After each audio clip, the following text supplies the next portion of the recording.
Good evening. I'm Mark Updegrove, President and CEO of the LBJ Foundation. I want to welcome you to this special program on Black History Month from the Briscoe Center for American History and the LBJ Presidential Library, as we talk about an exhibit currently at the LBJ Presidential Library called One Night in Miami. I want to bring on our first guest, the Executive Director and founder of the Briscoe Center for American History, and my friend, Dr. Don Carleton. Don, welcome.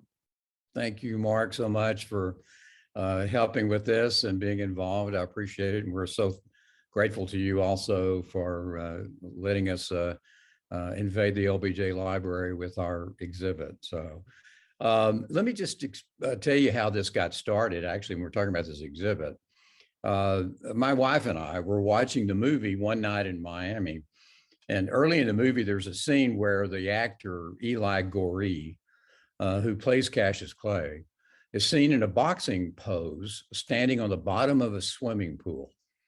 I mean, I immediately recognized the scene as a recreation of a famous photograph taken by Flip Schulke, a photojournalist, whose definitive archive is housed at the Briscoe Center. And then near the end of the movie, there's another scene that recreates another photograph that's part of the Briscoe Center's archive. And that's the scene where Clay is at the Hampton House in Miami, celebrating his victory over Sonny Liston in 1964. Malcolm X has taken a photograph of Clay sitting at a lunch counter. Now that scene is based on a photograph taken by Bob Gomel, whose archive is also housed at the Briscoe Center, Mark. And after the movie was over, I realized that the negatives and prints of those two photographs are at the Briscoe Center. So I thought it would be fun to mount an exhibit that compared the originals of those two images with the pictures of the scenes in the movie.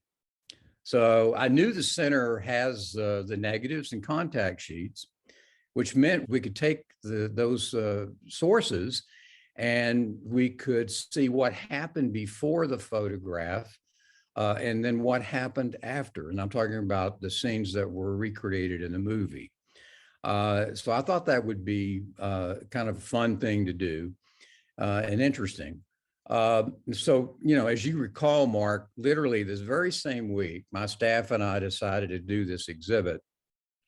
You called me totally out of the door, you know, unprompted, and to ask if the center could place the first exhibit in this new gallery that's in the LBJ Library's Great Hall. And so that's how the exhibit came about. And that's why the center is happy to once again be a partner with the LBJ Library. You know, one of the reasons we wanted to do this exhibit was to bring public attention to the fact that the Flip Schulke and Bob Gomel archives are part of the Briscoe Center's vast collection of photographic images documenting American history that are taken mainly by photojournalists and documentary photographers. The Flip Schulke and the Bob Gomel collections are especially important because Flip, who died in 2008 at the age of 77, was an outstanding practitioner of his craft. And Bob, who obviously and thankfully is still very much with us, is one of the top photographers in the country.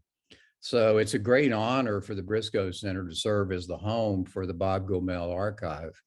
And I'm delighted our audience will get an opportunity in a few minutes to meet Bob and to hear him talk about his experiences shooting those pictures that night in Miami in 1964.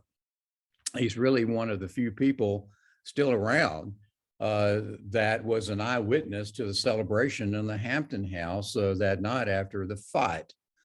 Don, you mentioned that One Night in Miami is inaugurating this brand new space at the LBJ Presidential Library. And I would just add that it is in our Great Hall and the most majestic space in the library. So it's a wonderful exhibit and it's worth your time if you're seeing this program. You also mentioned that Bob Gomel will join us in the latter part of this program. Flip Schulke, as you mentioned, died in 2008, Don. So he's not here to talk about his work, but maybe you can talk about Flip Schulke and how he came to meet Muhammad Ali and take those photographs that you mentioned of Muhammad Ali in the pool doing his training regimen. And there's a Sure. wonderful story behind that. Well, Flip's full name was Graham Phelps Schulke, and he was named Flip because of his wild deeds as an acrobat as a kid. And he was born and raised in Minnesota, actually. But Flip was an award-winning freelance photojournalist for more than 45 years. And his work was published in all the leading magazines of the time, including Life magazine. He had 8 covers in Life magazine, just photographs. Time magazine, Newsweek, Look, Sports Illustrated, and Ebony, and many others.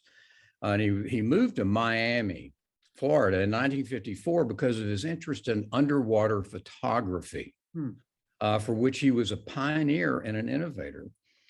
He was based in South Florida for most of his career, although he covered stories in all places, places all around the world, like Berlin, the Berlin Wall, for example.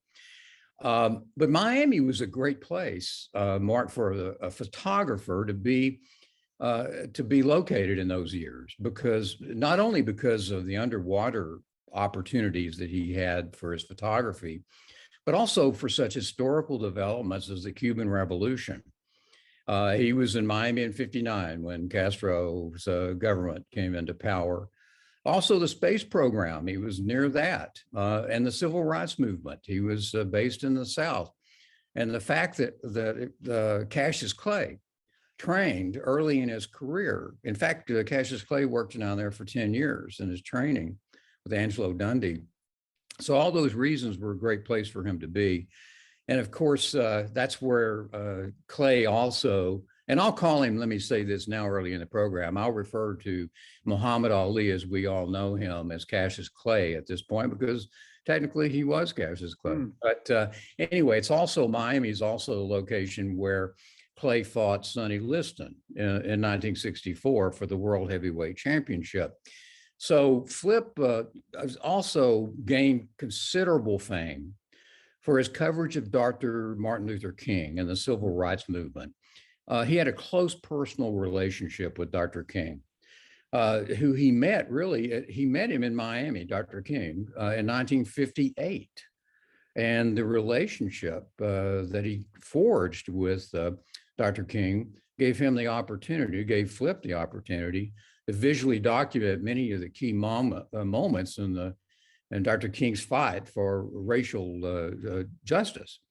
And as a result of that work, because we have his archive, the center houses one of the largest collections in existence of photographs of Dr. King taken by a single photographer. There's about 11,000 images of Dr. King in the archive. So if you combine Flip's archives with those of Charles Moore, Spider Martin, Ben Martin, Bruce Roberts, R.C. Hickman, any number of other photographers whose collections we have, the Briscoe Center's collection documenting the civil rights movement is one of the largest in the nation. So actually, the reason I met Flip back in the 1990s was because of the sculpture of Martin Luther King commissioned by the University of Texas at Austin, which is now located on the university's campus on the, I guess it's the West Mall. The sculpture of King that we have on campus is based on one of Flip Schulke's photographs. As the university worked with the sculptor and with Flip, it became apparent that Flip was looking for a permanent home for his archive. I made several trips to West Palm Beach, where Flip then lived. He moved from Miami to West Palm Beach with the fantasy that he was getting a little bit farther away from hurricanes. It didn't work out that way. But I made several trips to see Flip in West Palm Beach, and he and I worked out the acquisition where we would serve as his archival home. And I want to give credit to former President Larry Faulkner. Larry Faulkner, who was president of the university at that time, played the key role in making that acquisition possible. The center's Shulkey archive consists of more than 300,000 images in negatives, contact sheets, color transparencies, and prints. We also have some of his cameras, and one of his cameras is in the exhibit, one of the underwater cameras that he used, actually the one that he used to take a picture of Cassius Clay under the water. That's also in the exhibit. So that's how I got to meet Flip, and that's how we got his collection, and that's what his collection is really all about.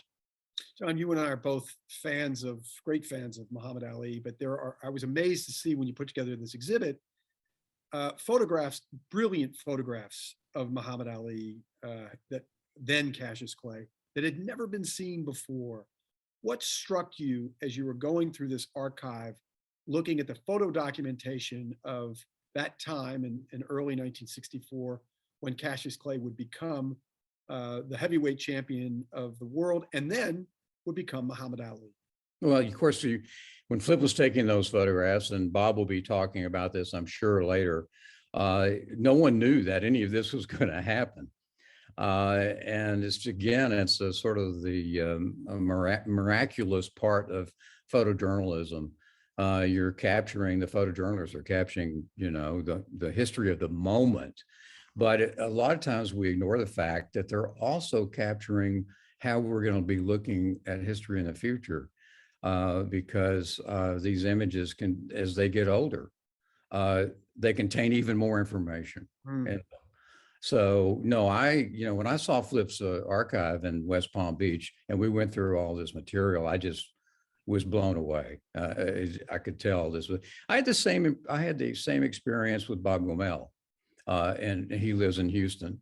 And when I was down where he lives, I was also just amazed at the material. So, was there one image? Again, there are so many images that you curated that I have never seen before, but that themselves could become world famous photographs. But was there one image that you hadn't seen before, Don, that really struck you?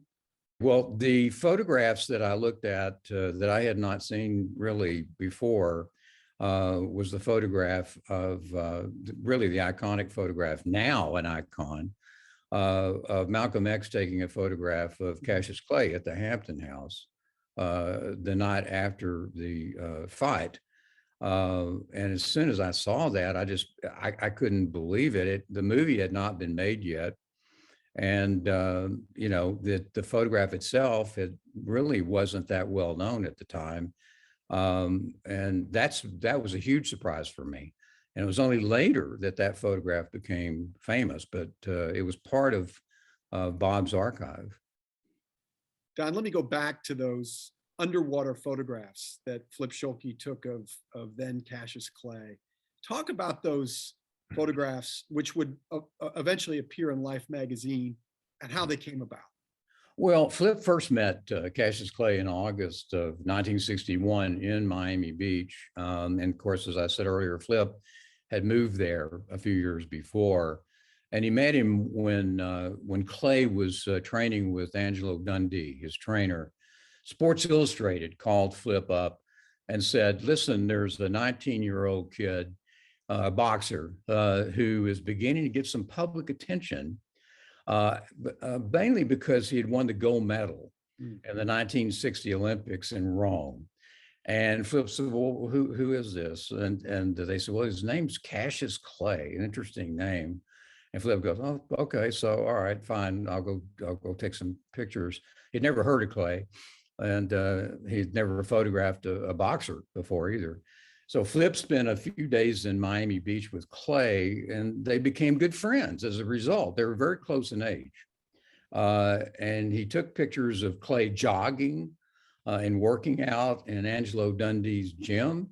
And at one point, Flip realized that Clay had very few clothes. He owned maybe a couple of shirts and not even a coat, but a couple of pair of pants. And so, using Sports Illustrated's expense account, he took Clay out to buy clothing, including shoes. One of the major downtown stores refused to allow Clay to try on any shirts because his bare skin would touch the fabric. and the store explained, Flip lost it, just, really chewed everybody out. And the store explained, well, it was policy that they enforced on all Black customers, and didn't matter who this gentleman was. So as a result, Flip and Clay went to a Black-owned store, which is where Flip took a photograph of Clay trying on shoes. It's a really interesting photograph. And in that photograph, you can see Clay's army boots. That was the only pair of shoes he owned. And he even jogged in his army boots. So we bought some new clothes there. But soon after the shopping trip, they were having lunch one day in this cafe, and Flip just happened to mention that he was also an underwater photographer, and that some of his underwater pictures, which were photos of water skiers as they skied above Flip, who was shooting from underneath, that those photographs had been actually published in Life magazine.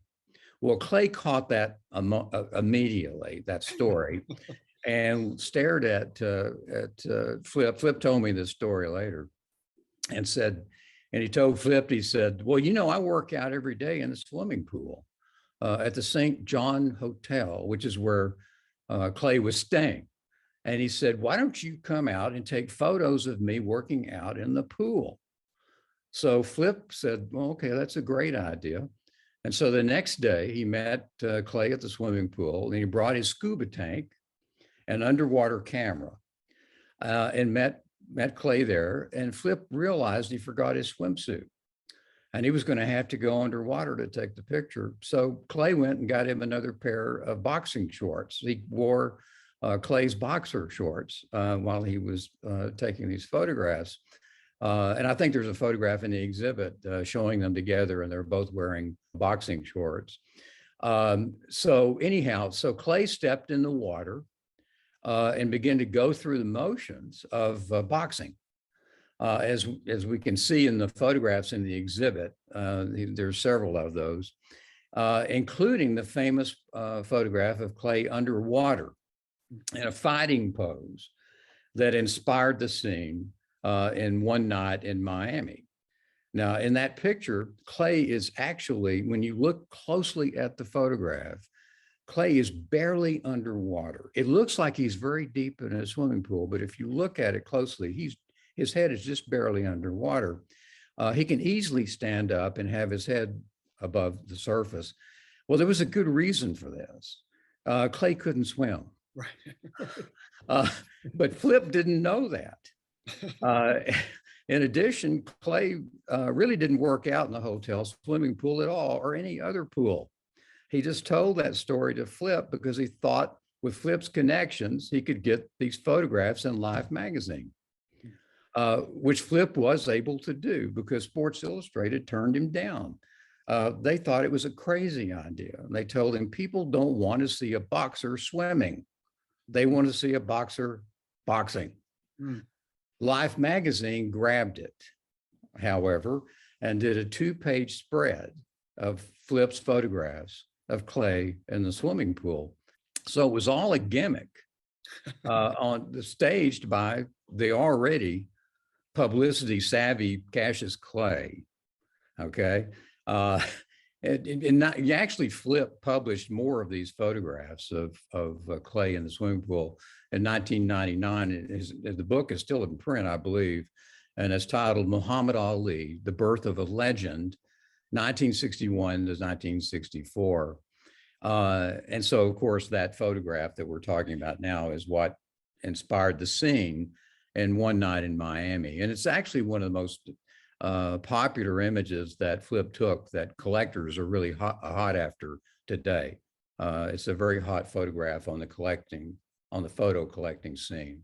But that's how that all happened. It was really, just a gimmick on Ali's part, because he heard Flip say, I got these photographs in Life magazine, and that immediately got Clay's attention. And a very successful gimmick. Yes. Because it wound up in the pages of the very popular Life magazine. And Clay had a very good idea what Life magazine was all about. It's now my pleasure to bring on Bob Gomel and Peniel Joseph.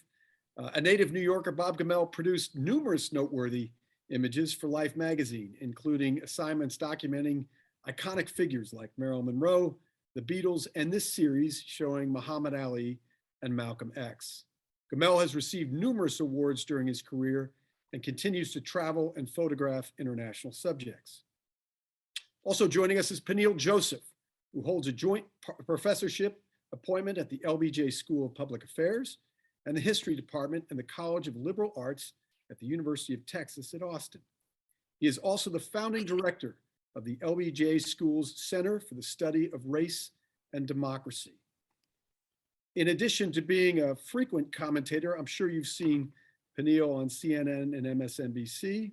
He is also the author of numerous books, including his latest, the very acclaimed The Sword and the Shield, The Revolutionary Lives of Malcolm X and Martin Luther King Jr. Bob, Peniel, welcome. Thank you, Mark. Great to be here. Likewise. It's good to have you both. Bob, I'm going to start with you. Don and I were just talking about Flip Schulke, your friend and fellow photographer. And 6 months before you and Flip were together in Miami documenting the Sonny Liston Muhammad Ali heavyweight championship bout, you were with Flip in our nation's capital at the March on Washington. What do you remember about that incredibly seminal event in American history? 968 stairs that we had to climb to get to that top. There was no elevator at the time. And God bless, I'm so glad I did it when I was younger, because it would be impossible today. You were referring to the pictures that both you and Flip took at the top of the Washington Monument as you looked down on the March on Washington, as marchers were amassing by the reflecting pool as they watched those speakers throughout the course of the day. And of course, one of them included Martin Luther King doing his I Have a Dream speech, which is perhaps the most famous in American history. Yes, yes, indeed.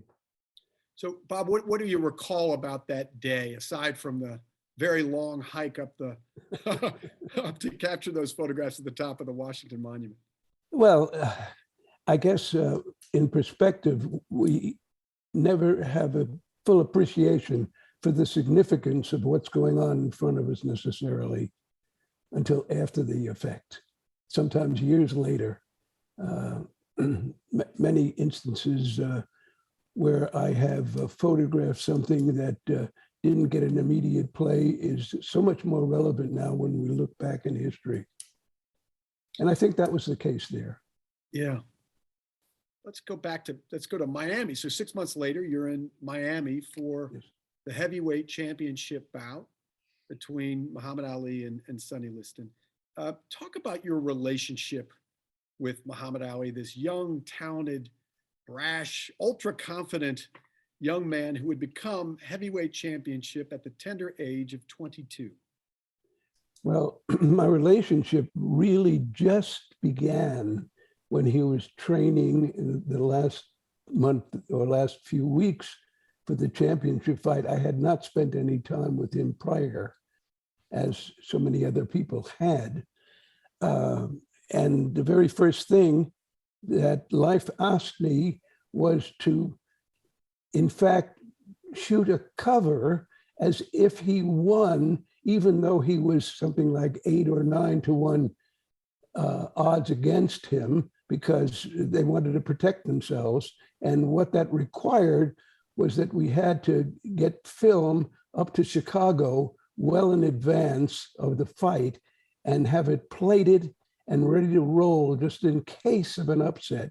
So I approached him for the first time and suggested that he think and look as though he had won the fight. And he picked up on that immediately and gave me some opportunities for which I photographed. The film went up to Chicago. We didn't think much about it until, of course, the 6th round ended, and there he was, champion. Against all odds, you say 8 to 1 odds. Yeah, and then of course, Monday morning, there was life out on the stands everywhere with his face on the cover. Yeah. Peniel, of course, when Muhammad Ali won the heavyweight championship of the world against Sonny Liston, he wasn't Muhammad Ali at all. He was Cassius Clay, and That's correct. instrumental to him becoming Cassius, to becoming Muhammad Ali was Malcolm X. So Peniel, talk about that seminal relationship between the soon-to-be Muhammad Ali and Malcolm X. Yeah, certainly, Mark. So Cassius Clay and his brother Rudy meet Malcolm X in 1962. And really, Cassius is young, he's brash, he's brilliant, and he's drawn to the Nation of Islam. And the person who he's drawn to is really Malcolm X and not the Honorable Elijah Muhammad. So Malcolm really serves as a sounding board, as an older brother.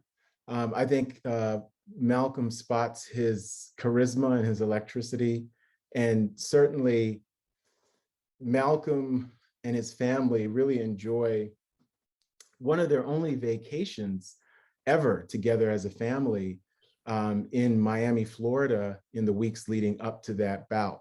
So I think that fight is maybe February 25th, 1964. And when we think about Malcolm and Martin, they're two peas in a pod, but we have to remember Malcolm X is about 37 years old, and Cassius Clay is about 22 years old. So there really is this gap in experience between them. And Cassius looks upon Malcolm X as sort of this older, wiser brother figure. And that sets the tone and tenor of their relationship. How is Malcolm X at that point seen in the Black community, Peniel?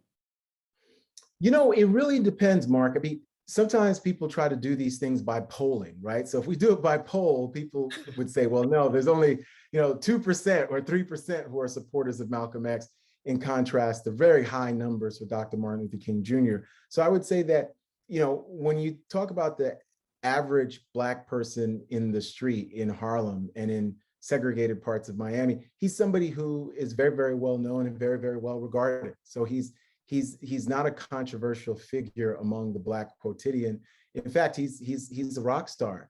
I think one of the interesting things about Malcolm is that white passersby, when the Saturday Evening Post does a story on him in New York Times, white passersby actually talk to Malcolm and chat him up. And Malcolm has a great sense of humor and talks to white people and has this repartee with them. So he's not this figure, sort of this menacing figure that I think the press makes him out to be. And he's a very friendly, charming, gregarious, charismatic figure. And I think that's where Malcolm and Dr. King come together. They come together in Malcolm and Cassius Clay. They come together as these two mavericks, these two charismatic rock stars.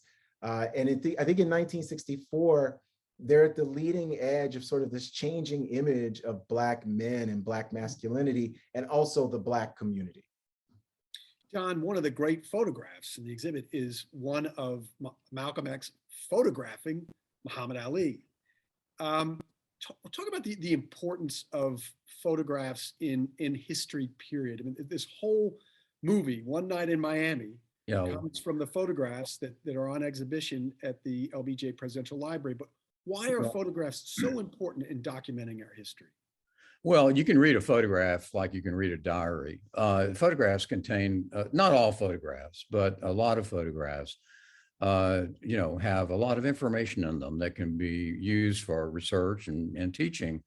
And so the photographs that we're talking about in this program are really rich with information, either symbolic information, really, like the pose in the swimming pool that Clip Schulke had, Cassius Clay do there at the bottom of the swimming pool. And then the photograph that Bob took is really rich. It's just full of information. I mean, you can deconstruct Bob's photograph at the Hampton House, and there are so many elements in that photograph that you can just isolate and talk about. So they're really wonderful sources of historical evidence and documenting important events and people and times. And it's one of the reasons, what's the main reason we collect photographs. Peniel, Miami was a very segregated city at the time of this fight. It was really, for all practical purposes, in the Deep South. Can you talk about the importance of Hampton House and other Black spaces for the Black community in Miami and other cities? Yeah, these are extraordinarily important in the age of Jim Crow, like you so correctly stated. There's residential and public school and segregation everywhere, but there are also pockets of Black joy and communal spaces and pleasure. And when we think about the fact that Sam Cooke, Cassius Clay, Jim Brown, and Muhammad Ali, Malcolm X are going to be there in one setting, it just shows you this idea of sort of Black joy amidst this age of racial segregation. So those places were very, very important. And I love Bob's picture because on one level, you see Malcolm taking the picture of Cassius Clay. And in a sense, like Don was saying, you can read into that with Malcolm representing this rich tradition, this Black cultural, political tradition of struggle, but also peering into the future, because Cassius Clay is going to become the sports world's first truly racially transcendent figure over time. He really is. Before there's Michael Jordan, before there's Tiger Woods, the global figure of sport, really irrespective of race, is going to be Cassius Clay, Muhammad Ali. And I think that Malcolm X sensed that. He organized Cassius Clay's trip to Africa.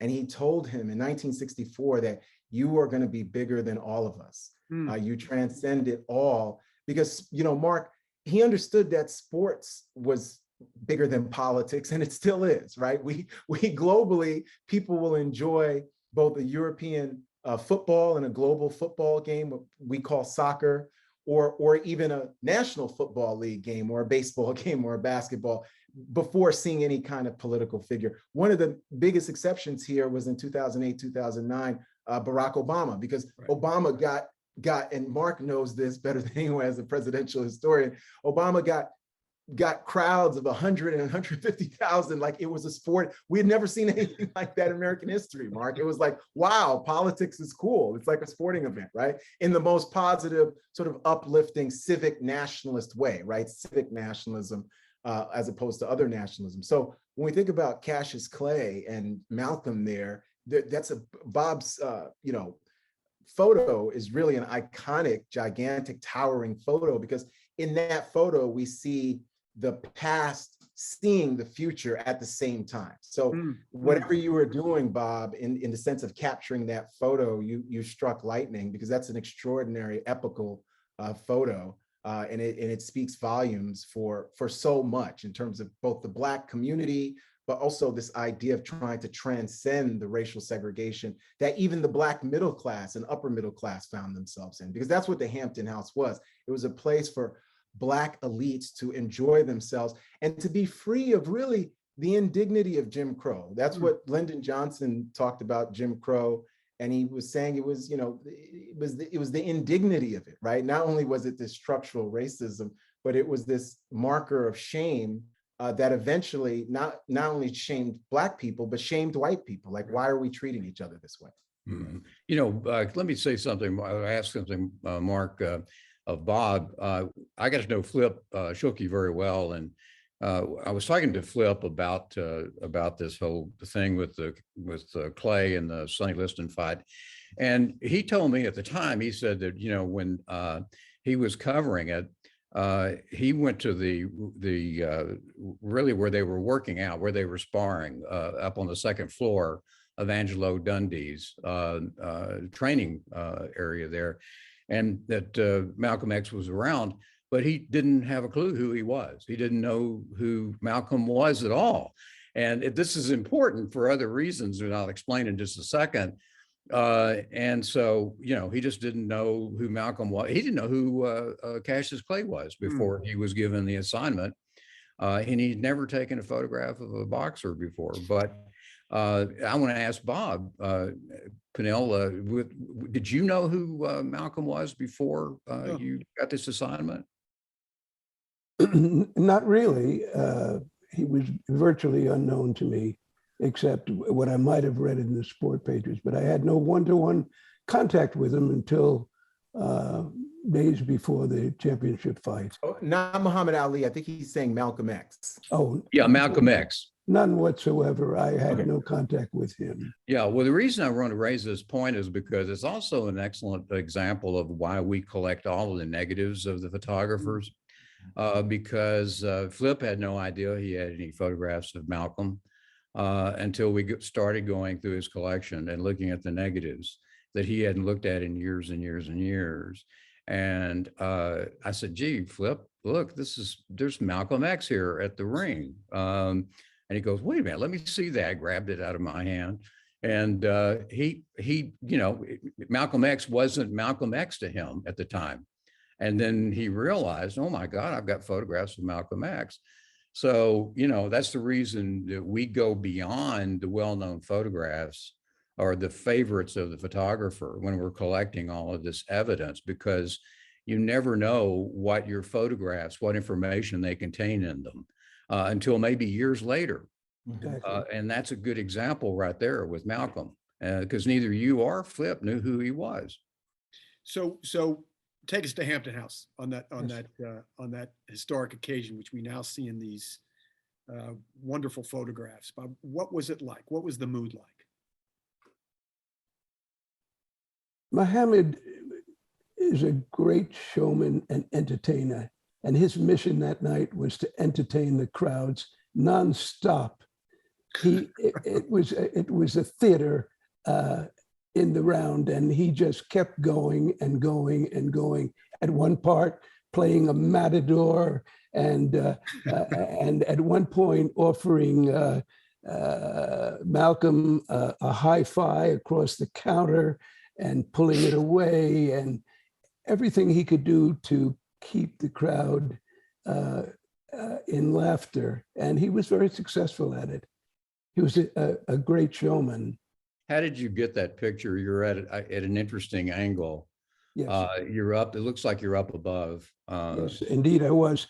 It was necessary to jump up on the countertop, and I'm standing on the countertop in order to get a better view of the room and what was going on. That's exactly correct. Bob, in one of your photographs at the Hampton House, you see Muhammad Ali at the counter, and behind him is his best friend and your fellow photographer, Howard Bingham. Talk about the relationship between Muhammad Ali and Howard Bingham. Well, Howard Bingham had dedicated himself to recording Ali's everyday motions and so forth and so on. And he was very quiet and unassuming. He played you hardly were aware. He never pressed himself forward. He never made any demands on Ali. He recorded what was going on in a very unassuming manner, which was what Howard was all about. And he was a good friend, and I enjoyed knowing him for the period of time that I did. And was sorry to learn of his passing a few years back. But he certainly was the definitive Muhammad Ali recorder. What does Muhammad Ali mean to, we do this interview during Black History Month. What does Muhammad Ali mean to Black history? Put his legacy in context, if you would. Oh, no, absolutely. He's a towering figure. Ken Burns, who's a friend of both of ours, and I've met Ken through both Mark and Henry Louis Gates Jr., has done this towering documentary series on Muhammad Ali. And I think he places him in correct historical context. He's one of the protean figures of the 20th century, right? And I think for Black history, what he does is he's really a transformational and transitional figure. He's the figure who through his very courageous protest against the Vietnam War, his very steadfast commitment to his own faith, really transforms American politics and American democracy. And in so doing, transforms Black history, because Muhammad Ali is the person who had that heavyweight championship, risked it all in an era where it was very difficult to believe you might recoup something for risking it all, stood by his core beliefs and principles, and along the way, begrudgingly got the respect of the entire nation. So certain people, you think about Muhammad Ali's transformation, and you could contrast it with some other people, some figures, I won't even name the figures, but figures from perhaps the late 1960s who were considered anti-war folks, but who never became seen as American heroes, right? Muhammad Ali was able to do that globally. He was the person who was able to sort of knit together this kind of coalition where people who were on the left and on the right and in the middle all came to view him as a symbol of a kind of struggle and progress that was really earned. It wasn't something, he wasn't celebrated or commemorated because he took the easy way out. He always took the hard way, the tough choices, right? And he stood true to his moral and political and religious principles. So I think for Black history, he shows us how deeply it resonates with the larger American story, right? That this young Black boy from Louisville who grows into this very sort of tenacious, at times rebellious figure, he becomes this person who's lighting the Olympic torch, who even when he's battling Parkinson's disease, becomes this heroic figure, and really becomes one of the most recognizable faces in the world, right? So we think about before we got the first Black president in Barack Obama, Muhammad Ali was probably the most recognizable Black face in the world, living face, alongside of Martin Luther King Jr. And so I think he's incredibly important. And I think, Mark, the embrace by the presidents of the United States by the time he passed away is very telling here. Muhammad Ali receives basically a state funeral from the United States of America after having his heavyweight championship stripped and 4 years in exile. So I think he's a very, very hopeful figure, even as he's a figure who was one of controversy, one of political tumult in the 1960s and 70s. I think he's really extraordinary in the sense that he shows you that part of the American dream is living up to your own beliefs and your own vision of freedom. And even when he was on the outs of the mainstream, he sort of forces the mainstream to reconsider and say, well, what, maybe this person isn't as far off as we thought. And he has a real point here. And can that criticism sort of knit together and bind old wounds? And I think he did that. Certainly, we have a long way to go, but I think that people came to really not only respect Muhammad Ali, but to love and cherish Muhammad Ali. And you saw that with Bill Clinton, Barack Obama. You saw so many different people came to, and I saw that, conservatives and progressives and liberals paid their respects to Muhammad Ali. And I think that's extraordinary. Bob, we look at those pictures now, and they are so iconic. And you talked about the energy after Muhammad Ali won that fight, and which is understood. You can see, you could feel that it's palpable when you look at those photographs. Did you know when you were taking those photographs that they would be the iconic photographs that they are today?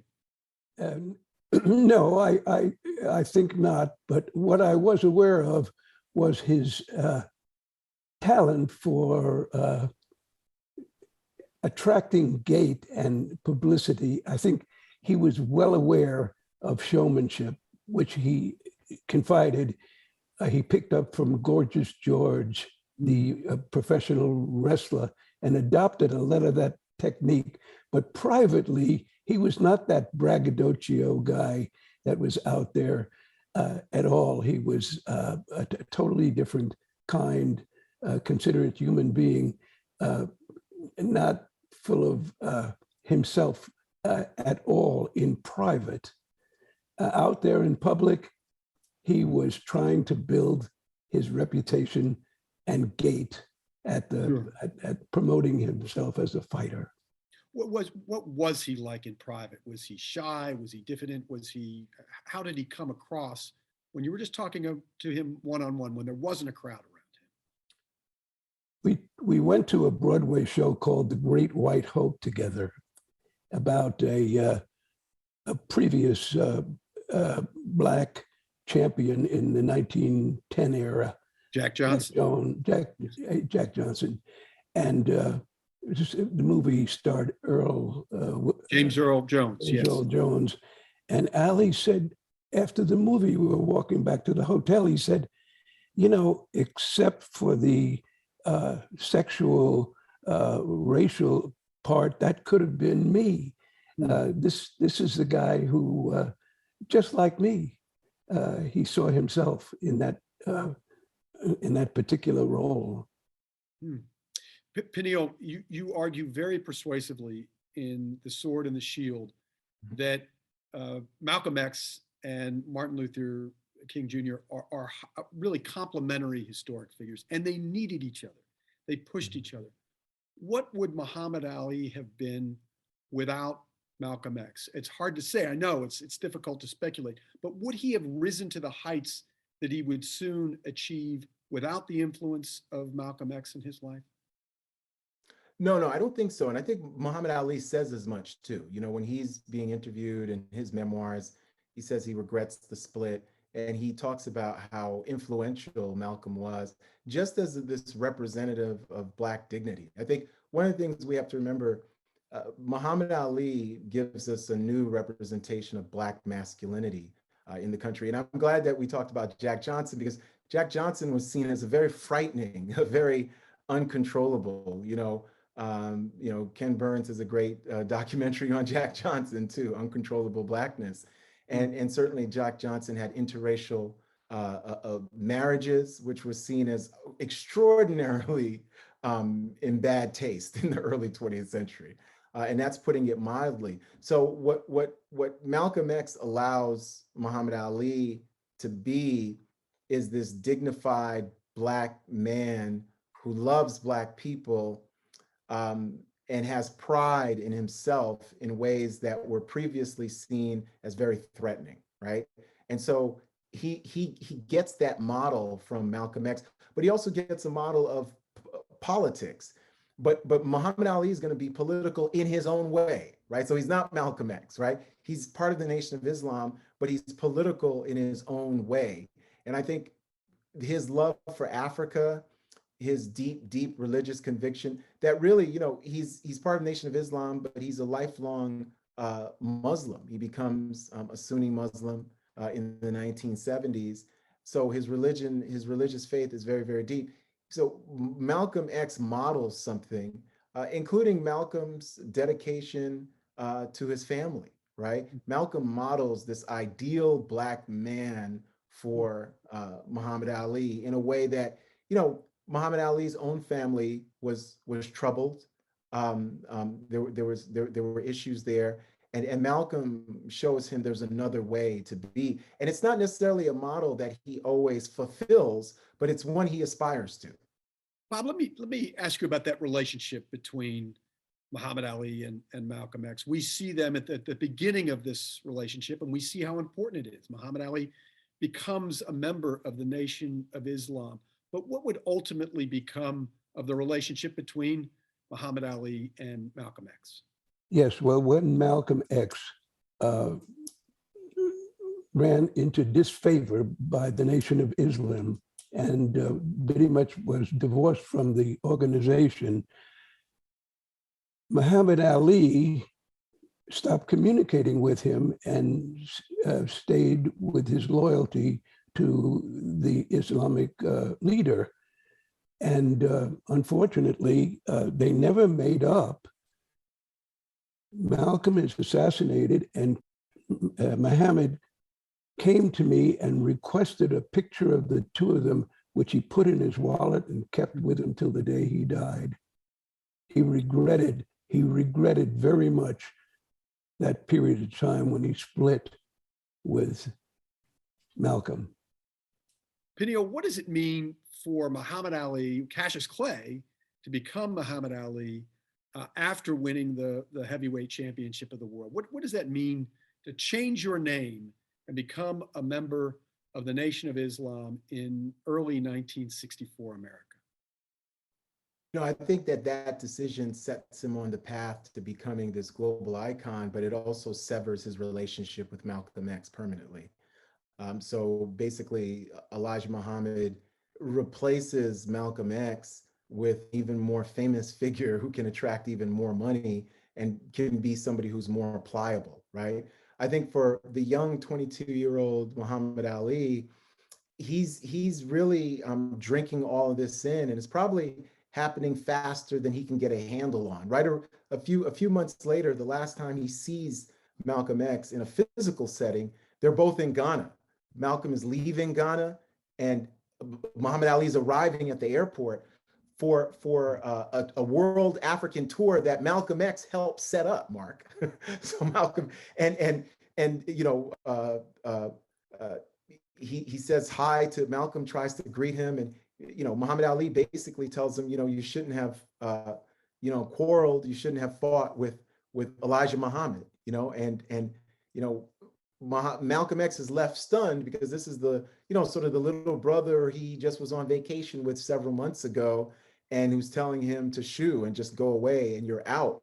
So it sets him on this course to become this global figure, but not without regrets. He's going to have regrets. And I love the story that Bob just said about after Malcolm's assassination. And Malcolm's going to be assassinated really just about a little less than a year after they were all together at that fight night, February 25th. Malcolm's assassinated February 21st, 1965, at the Audubon Ballroom in Washington Heights. Sometimes people say Harlem, but it's Washington Heights.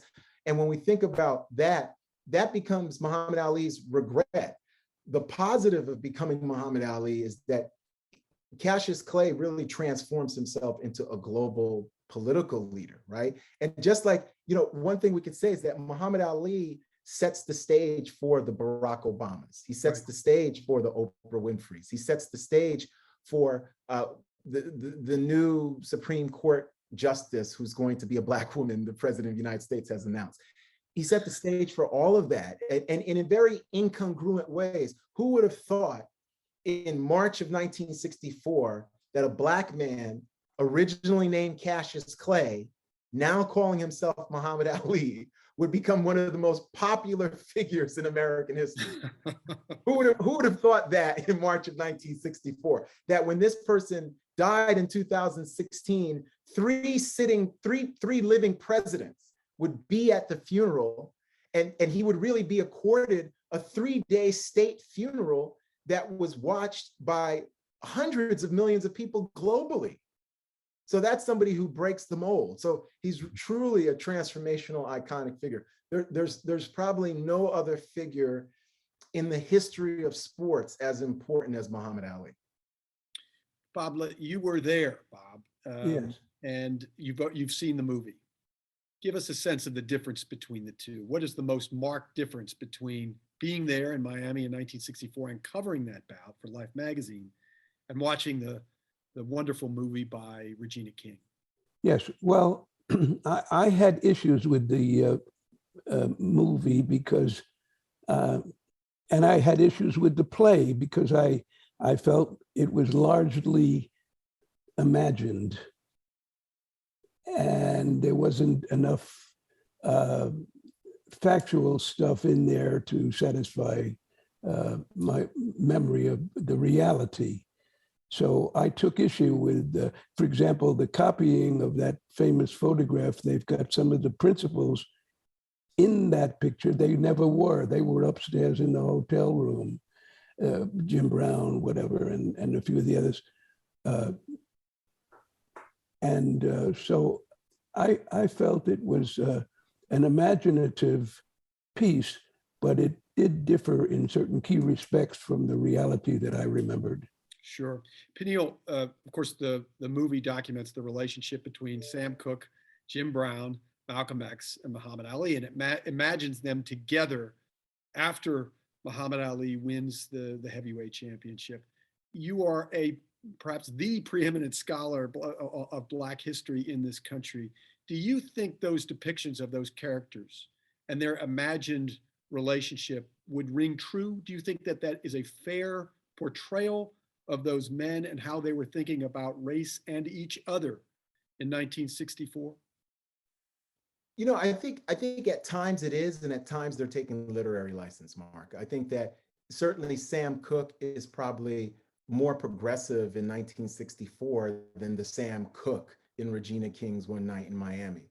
I think that the Malcolm X represented and the Jim Brown represented and the Cassius Clay represented are much more closer to the mark. I thought that the Malcolm X there is really wonderfully contemplative. and I think that's Malcolm X, that portrayal by Kingsley is just, Ben Amos is just really brilliant in the sense of this is somebody who's not just a tough guy. This is somebody who's worried about his wife, his daughters, who is very vulnerable and is a three-dimensional human being. And I love the portrait of Jim Brown, because you saw Jim Brown early on goes back to the South Carolina Sea Islands to you know, the Beau Bridges character and says, you know, let me help you with the furniture in there. And he had just been lauding him for saying, you're doing such a good job. We're all so proud of you. And he says, we know we don't let any Black people, you know, in our house. And he doesn't use the word Black. And so you can really see this is the extraordinary pressure they're under. Like, can you imagine that happening now? I hope that would never happen again. And certainly the Cassius Clay is sort of young and sort of, you know, innocent. You know, I think a lot of times people have a hard time thinking that Cassius Clay, Muhammad Ali, was ever an innocent, but he was. This is somebody who overcame a learning disorder. He was very, very intelligent, but he was dyslexic. So he never really read in a conventional way. Right now, we have millions of people who listen to books, right? You know, for those of us who are educators, we know some of our students are visual learners, some of them are auditory learners, some of them learn in extraordinarily different ways. We're the, you know, Mark and Don are the eggheads here who sit in books and they're writing and stuff. That we're learning. It's almost like we're cavemen when you're learning that way. There's all these other ways to learn, right? So I do think it just shows that these were four extraordinary men who were living in an epic that in a lot of ways denied them their humanity, and they're trying to figure it out, right? And I love that behind the scenes, but certainly there's literary license. But the last thing I'll say, Regina King, I think one of the most interesting parts about that movie is the way in which it's a movie about history that really centers this specific Black experience. And in this case, it's a Black male experience, but most of the time what Hollywood does, it needs us to have a white guide into that world, right? So the screenplay for a movie like this 30 years ago would have had a white best friend or a white photographer, something to sort of make the audience calm down and say that, you know, there's a white point of view or perspective. I thought what was so powerful about that is that we're sort of like flies in the room and we're just eavesdropping, right? And we don't need translator is the word I was looking for. We don't need the translator, right? You can just have these folks, and again, they're Americans. They're trying to live the American dream against these odds. That's what's so extraordinary. I think Muhammad Ali is one of the most patriotic people who's ever lived, right? But his nationalism is a civic nationalism, right? It goes beyond, it's this idea of America as a place where all things are possible. And he's trying to do that in the context where, you know, they aren't possible, but he's dreaming that one day he'll contribute to making that so. The exhibit is One Night in Miami from the Briscoe Center for American History at the University of Texas at Austin. And it can be seen at the LBJ Presidential Library in the Great Hall. And I want to thank our guests, Don Carleton, Bob Gomel, and Peniel Joseph. Thank you very much.